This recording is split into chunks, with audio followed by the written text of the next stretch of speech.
Welcome to the Innovative Leader Podcast. We bring you relational leadership ideas to navigate a changing world. And now for your hosts, Christy Geiger and David Phillips.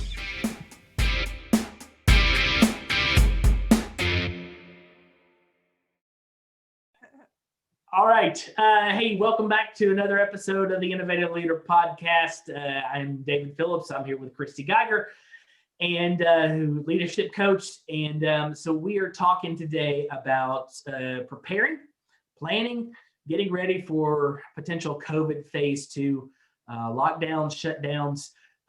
This is coming up on not only just a busy time of the year for families and businesses, especially on the retail side, but it looks like COVID has spiked again. We're seeing those numbers go up again, and it's kind of nerve-wracking. I know today my son's teacher, my first grade son's teacher, sent us a message and said, "What do you have at home? What kind of technology do you have at home that your student could use?" And so my guess is they're preparing for a potential shutdown and moving from face-to-face instruction to virtual. That doesn't make me happy, but it is a reality. I work with school districts all across the country, mostly in the West, and I'm hearing a lot of those kinds of messages as well, potentially districts moving back from face-to-face back to virtual. So I see it coming. I live here in Metro Atlanta, so that's kind of the reality here in part of this part of the country. I know Christy lives in Austin, Texas, Metro Austin, and so Christy, tell us a little bit about what's going on, what you're hearing from leaders, and especially in the medical community there. Yeah, so in Texas, things are, I would say, pretty normal in the COVID lighten up the way that we were. Kids are in school. Things are open, restaurants, things like that. Where I'm hearing it more is on the medical side in hospitals. Not that hospitals are overwhelmed, but the medical staff is tired and they're vulnerable to getting sick. So when you don't have full manpower, there is a level of exhaustion on that side of things is what I'm hearing about more. And then also just more awareness of other states. California this week announced their pretty significant shutdown. It seems that county to county, it varies a little bit where it still is significantly shut down, but different counties have found different ways to respond to it because they never really super opened up. Right. But yet, even with, the volume that they barely opened up, coming tight again is so discouraging because people were really needing that fresh of breath air. Right. And then we have a lot of contacts in Minnesota. So Minnesota on Wednesday, I think the governor spoke and kind of put a lot of restrictions up again. Lots of information coming out about Thanksgiving and what that looks like. A client was telling me about, I don't know, there's some joke about there's something with funerals or something that you can have 25 at a funeral. So and so people are killing the turkey, right, and calling that a funeral and not Thanksgiving, so they can have more people. Yeah, that's the joke. Right. And then there's this whole just lens of is that selfish? And never before, I think, has there been such pretty rampant, it feels like judgment and shaming on one hand to be it comes from this place of concern. And I would say this place of fear, but this place of wanting what's best for the people around us. So then you're just trying to figure out the ripple effect. And so let's say one family goes to the beach or they get together for Thanksgiving, and then that child comes back to school, has COVID, and how that spreads. It's just the ripple effects are really challenging. But I think what we want to talk about today, especially with leaders, because leaders are dealing with their teams and we have the ability to influence, is how do we prepare for this? It seems like a silly word to use to prepare and plan since we've already been in it 9 months really, or whatever, at least a good strong 6-7 months.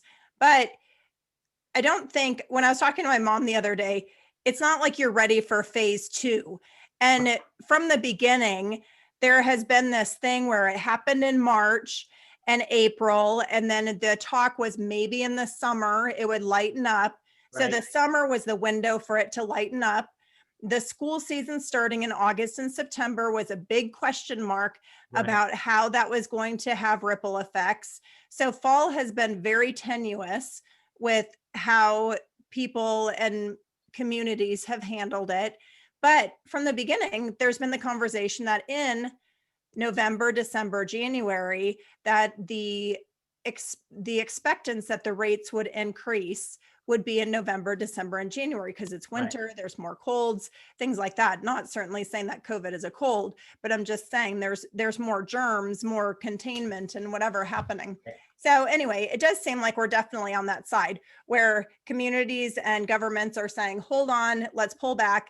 And even to your point with Thanksgiving and Christmas, they're natural gathering times. And I think that's Right. something that makes this more emotional and challenging to deal with, because I was talking to a client the other day and she was talking about how much she misses her 30-minute commute and how much serenity Yeah. that actually gave her, even though never before would you necessarily have said your 30-minute commute in California gave you serenity. Right. Usually that was something to complain about because of the traffic. But when you have no commute, all of a sudden that commute was very valuable. Right. And a lot of times we complain about getting together for Christmas and Thanksgiving and the family drama and all those things that happen. But then when the question is, hey, I don't know that you should get together. Hey, I don't know if that's the best thing to do. Suddenly we start to feel an even greater amount of social isolation, Right. social pressure on making the right choices, what is thoughtful, what's not thoughtful. It just becomes very exhausting. So let's jump in and talk about kind of body, mind, and spirit. So Right. let's do body first. How do we physically handle these things in order to be more resilient and to get through this in a more healthy way? Yeah. So we're entering colder weather. So that's going to keep a lot of us inside as well. So I think that we need to prepare a healthy routine of physical activity, especially if things start shutting down again. You've got to have that activity just for your own. I mean, the impact of exercise. We've talked about that already on your brain and your emotions. So I think you need to start planning on an indoor physical exercise routine, anything that you can do from apps to videos, DVDs, just do those kinds of things. And of course that will, also impact the kinds of foods you eat, those kinds of things. So if you can get the body part done well, get the healthy aspects of that, it just makes your overall energy better, and you have more time or more energy to do things, to kind of battle the healthiness aspects of it, help you battle fatigue, helps you battle viruses, it helps you battle those kinds of things, and so I think that's a big part. The other thing is potentially your finances. I read an article the other day where $34 billion in renter debt that's owed to landlords because of the forgiveness that's happened this year. That's got to be repaid. For a lot of people, the price of items are going up. The price of food is going up, simply because they can't find, you've got lockdowns within so many of the industries there. So we've got to prepare, and then a lot of people are spending a lot of money this is typically the time we spend a lot of money. And so from a retail standpoint, you've got to, as a leader in a retail business, you got to prepare for that, the downturn on that.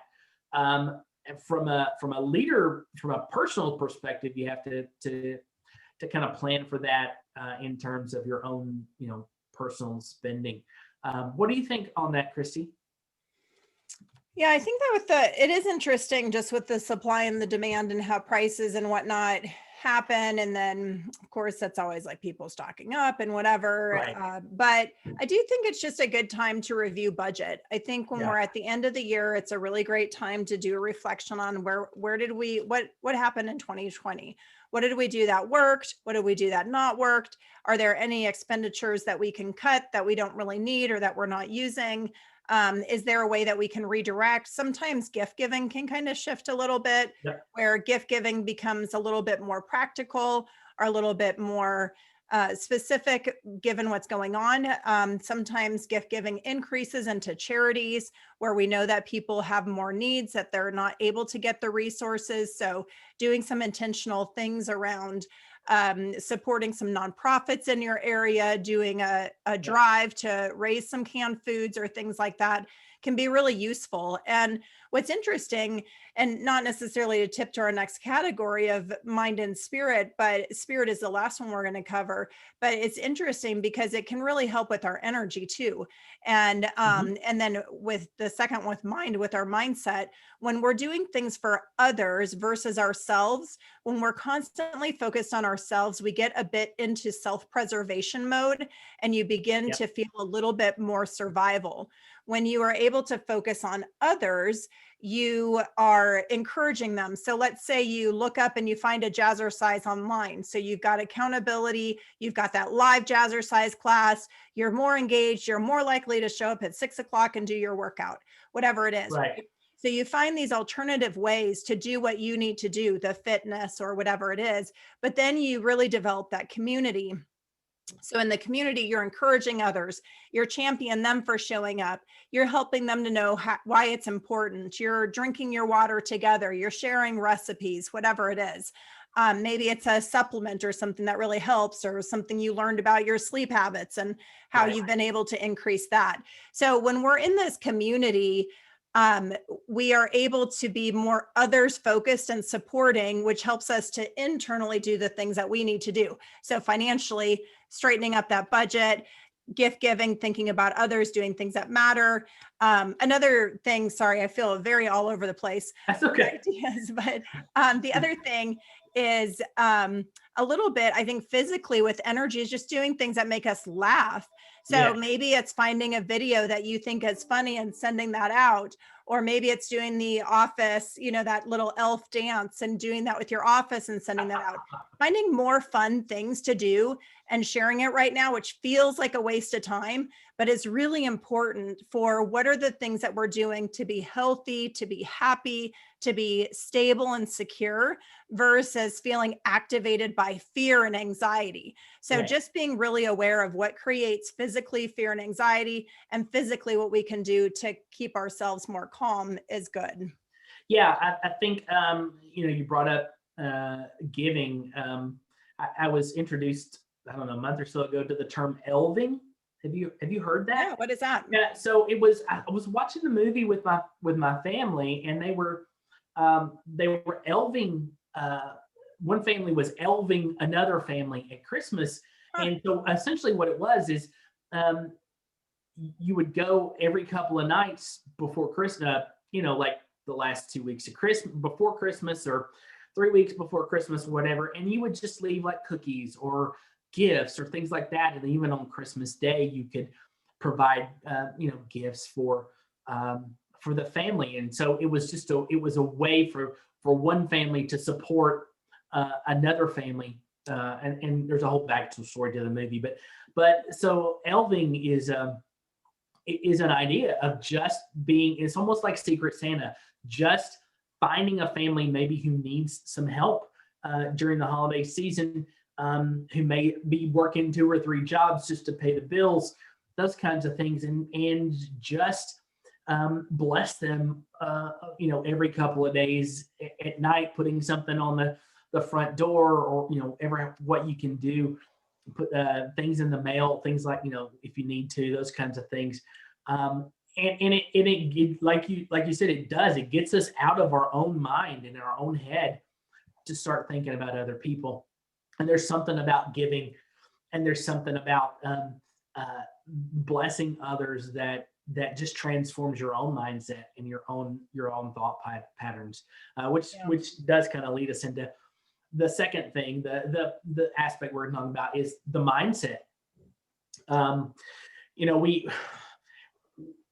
when you're just sitting in your home, like we were for most of this year, you get snippy with each other. I mean, there's all kinds of things that happen internally, and it's simply because you can't get out and go. You can't get out of your own home in many ways. And if you stay there in your head, then it's even worse. So you've got to find ways to get outside of your own thinking and your own mindset. So there are things that you can do, I think, that can to help with that. Well, you know, like you were talking about, find a virtual community, an online community, something you can do live with other people. At least that shifts the mindset to start caring and thinking about who is out there. Elving at this time of the year, like I was talking about, I think is a great idea. Even trying to learn new skills. You know, I have somebody that I follow on Facebook. He's a little younger than me, 4 or 5 years younger than me. He decided to teach himself how to play the piano during COVID. And it's just a way to get out of your own head and to engage in another way of thinking. Use parts of your brain that you haven't used before. Those kinds of things. Find a hobby. Find a new hobby. Something that you can do at home if necessary. And it's so finding those kinds of things just so that you're not constantly thinking about the negative. Your thoughts on that? Yeah, I agree. It kind of reminds me, I don't know why the hobby thing reminded me of, you were just saying at home, but it's like, what can you do at home to recreate the things that we used to get in the community? Yeah. And it reminds me of how when COVID, this will sound like a very side thought, but when COVID first started, it was around Easter and people put Easter eggs in the windows, or they do the I Spy or something fun in the neighborhoods. And we are in that season where people tend or like to decorate their homes. It may be a great time to do that, to create something fun in your yard. You know, we were seeing a lot of sidewalk chalk things happening. So when we're home, it creates that opportunity to do something a little bit different. Now, in the same token, it also can create some grief and frustration and anger, where people are mad, like, we always went ice skating and now we can't, or we went Christmas caroling at the nursing home and we can't do that. And so we get frustrated because there's traditions that we had that we're unable to do. Right. So one thing I think with mindset that's really important is, instead of getting frustrated, notice where your mind is going, but then take those thoughts and redirect them. So it's not just putting rose-colored glasses on, oh, well, they'll be fine. No, we're not making light of it. It's right. What else can you do? Could you make Christmas cards?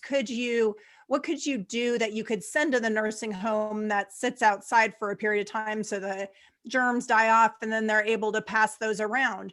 What else is possible that we might be able to do in lieu of those traditions, right, that we're used to doing? Or what kind of experiences can we create at home, where maybe in the past we've been too busy to do the Christmas cookies, like you were saying, but then now you use that to deliver some to neighbors or whatever.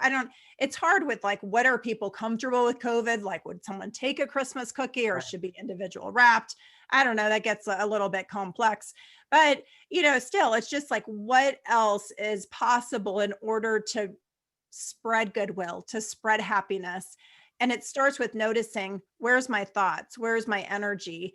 And looking at, what is my mindset and my perspective? Is my perspective that I'm losing something and that this is being taken away and I'm angry? Which is okay. We can be upset and grieve that. That's good.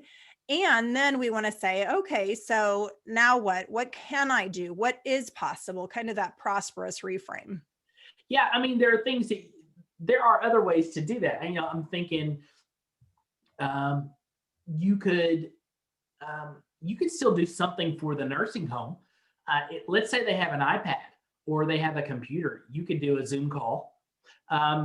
If someone had an iPhone, you could do FaceTime, and you could sing.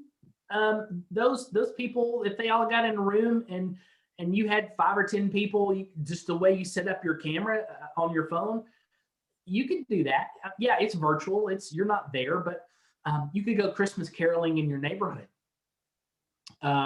Instead of making cookies, what if you went to Walmart or someplace and just bought several box sets? You could share those out. People would be open to that. They're buying those kinds of things for themselves.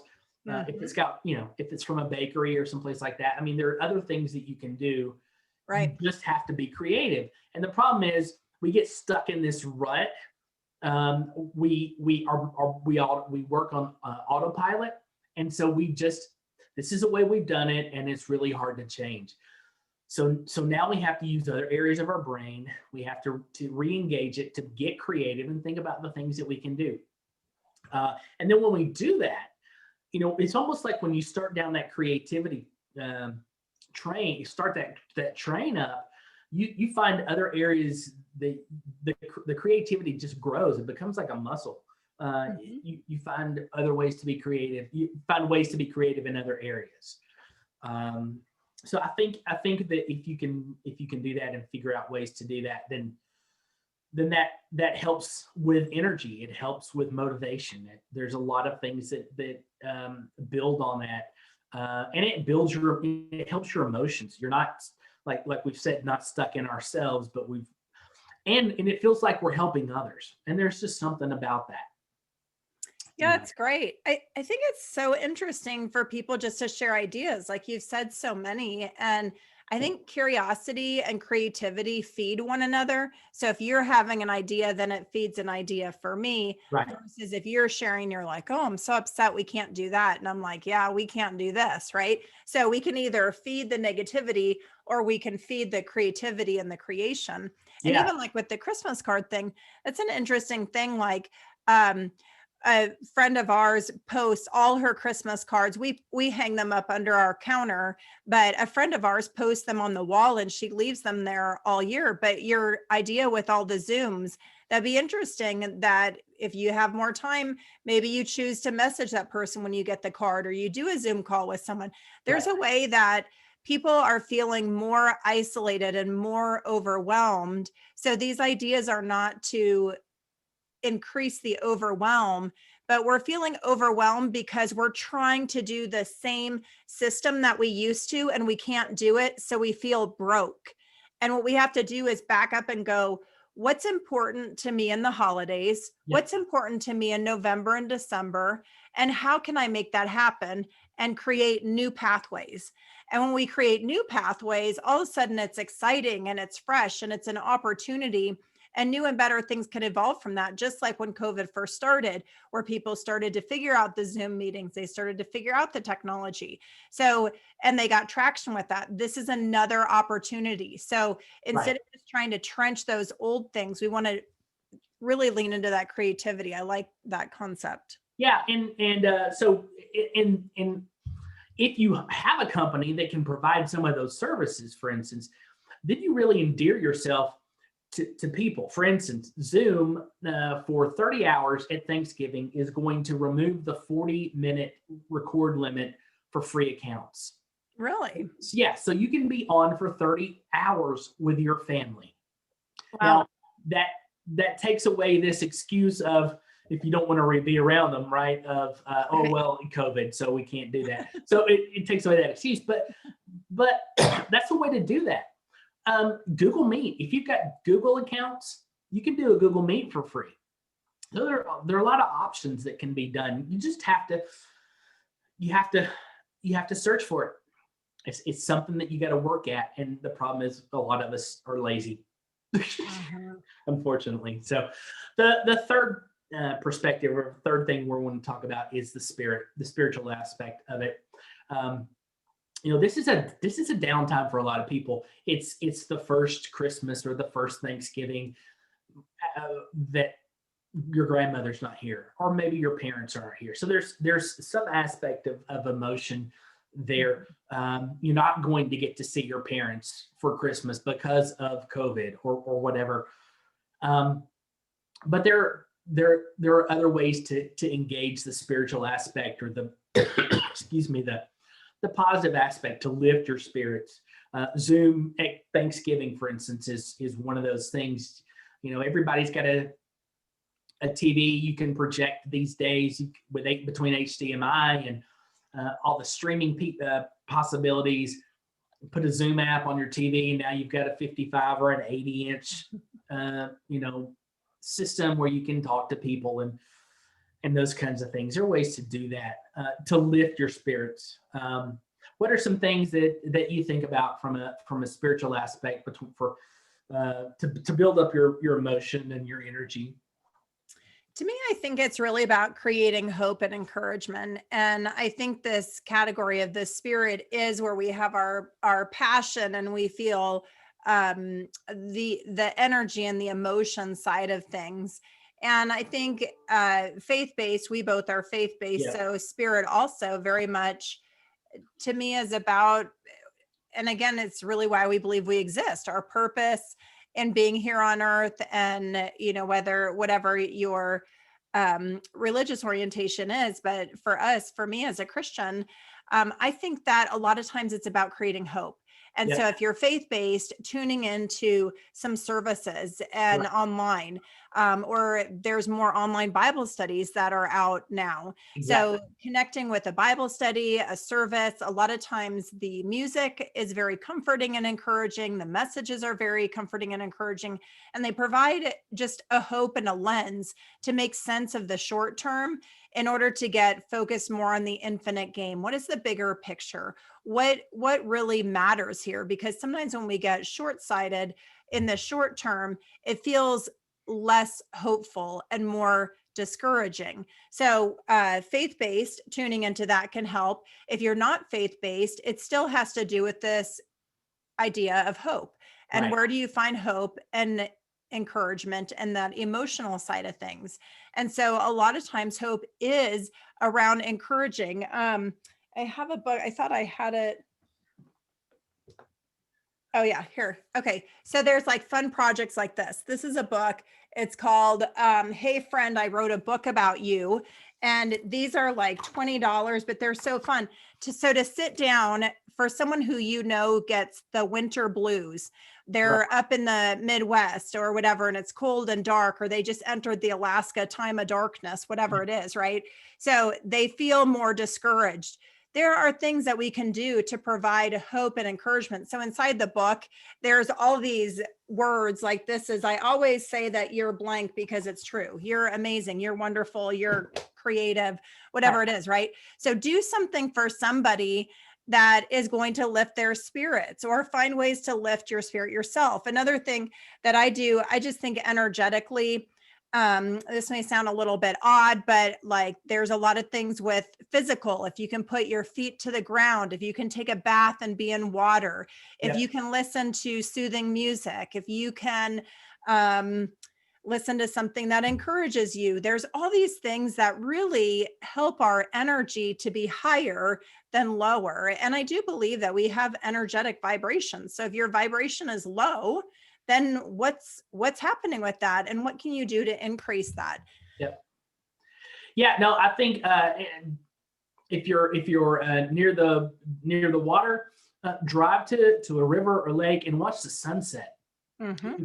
Wrap yourself in the beauty of the natural beauty that reminds us that there is something bigger than us, and we all kind of need that in so many ways, that there is something bigger out there than us. I love your idea. That book idea is a great one. If you can't afford the book, or you just don't know where to get one, right. Make it up yourself. Yeah, I was going to say, have your child get some paper, have your child create one for the neighbors down the street, staple it together and stick it in the mailbox. Right.